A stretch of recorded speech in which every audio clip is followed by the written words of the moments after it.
Assalamualaikum warahmatullahi wabarakatuh. Alhamdulillahi rabbil alamin. Innal hamdalillahi nahmaduhu wa nasta'inuhu wa nastaghfiruh wa na'udzu billahi min syururi anfusina wa min sayyiati a'malina. May yahdihillahu fala mudhillalah wa may yudlil fala hadiyalah. Asyhadu an la ilaha illallah wa asyhadu anna Muhammadan abduhu wa rasuluhu sallallahu alaihi wasallam wa ala alihi wa ashabihi amma ba'd. Pemirsa yang budiman yang dirahmati Allah, kita sebagai hambanya Allah senantiasa diberi perintah oleh Allah untuk melaksanakan ibadah amal soleh. Allah Subhanahu wa taala berfirman, "A'udzubillahi minasyaitonir rajim. Bismillahirrahmanirrahim. Wa ma khalaqatul jinna wal insa illa liya'budun." Dan tidak diciptakan jin dan manusia kecuali untuk beribadah, untuk menyembah kepada Allah. Para ulama membagi ibadah terbagi menjadi dua. Yang pertama ibadah mahdhah, yang kedua ibadah ghairu mahdhah. Pada pembahasan kali ini kita akan membahas khusus tentang ibadah mahdhah, yang pada umumnya adalah hubungan antara hamba dengan sang Rabb, antara kita sebagai makhluk dengan sang Khalik atau pencipta kita. Ibadah mahdhah merupakan ibadah antara kita, penghambaan kita kepada Allah Subhanahu wa taala sebagai wujud seseorang atau hamba yang diciptakan oleh Allah Subhanahu wa taala. Allah Subhanahu wa taala berfirman, "Wa ma umiru illa liya'budullaha mukhlishina lahuddin." Dan tidak diperintahkan kamu sekalian kecuali untuk memurnikan pada agama. Dalam hal ibadah mahdhah, maka ada dua kriteria yang harus dipenuhi oleh kita bersama. Yang pertama, ibadah mahdhah, beramal ibadah harus nantiasa al-ikhlasun niyah. Niatnya ikhlas, murni karena Allah. Ya. Tadi kami sudah sampaikan, wa ma umiru illa liya'budullaha mukhlishina lahuddin. Dan tidak diperintahkan kamu sekalian kecuali untuk beribadah dengan memurnikan pada agama.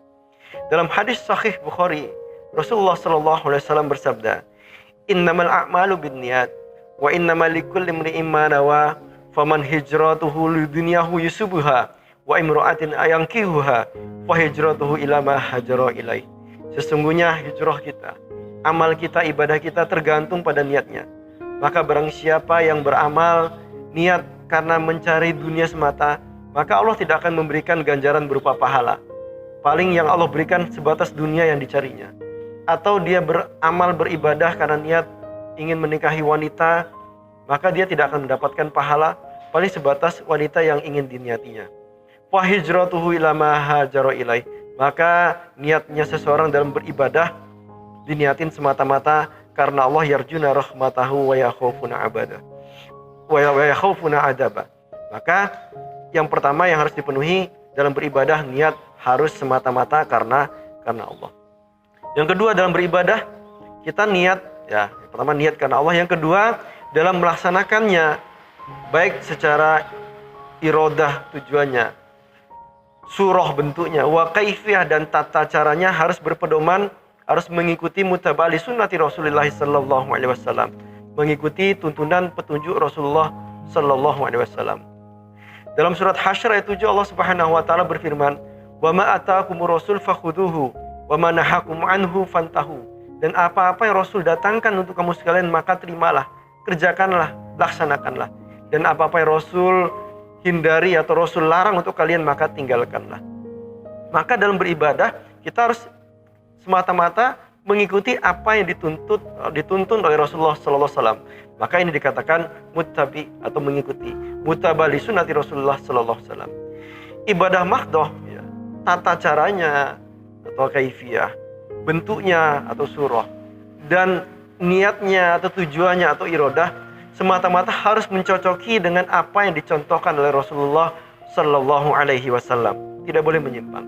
Sebab apa? Allah Subhanahu wa taala berfirman, "Wala taqfu ma laysa laka bihi ilmi, inna sam'a wal basara wal fu'ada kullu ulaika kana anhu mas'ulan." Dan janganlah kamu sekalian mengamalkan ibadah sesuatu yang kamu sekalian tidak ketahui ilmunya.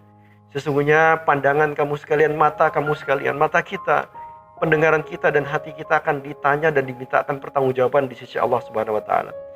Rasulullah sallallahu alaihi wasallam bersabda, "Man 'amila 'amalan laisa 'alaihi amruna fahuwa rad." Barang siapa yang mengamalkan suatu amalan ibadah yang tidak ada amalan tersebut dari perkara kami, perkara Rasulullah sallallahu alaihi wasallam, maka amalan tersebut akan ditolak.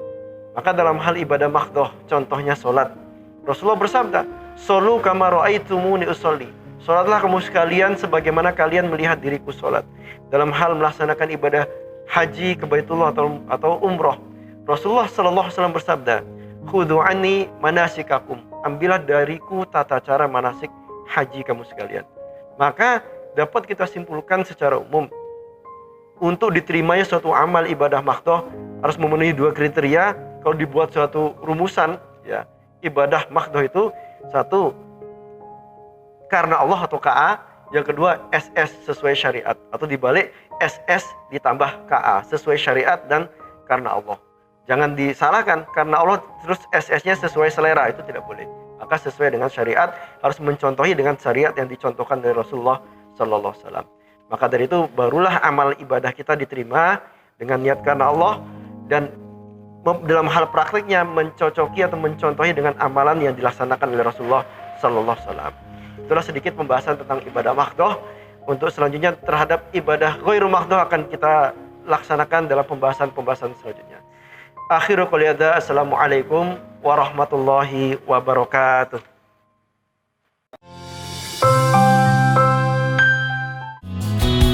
Alhamdulillahi jazakumullahu khaira telah menonton video ini.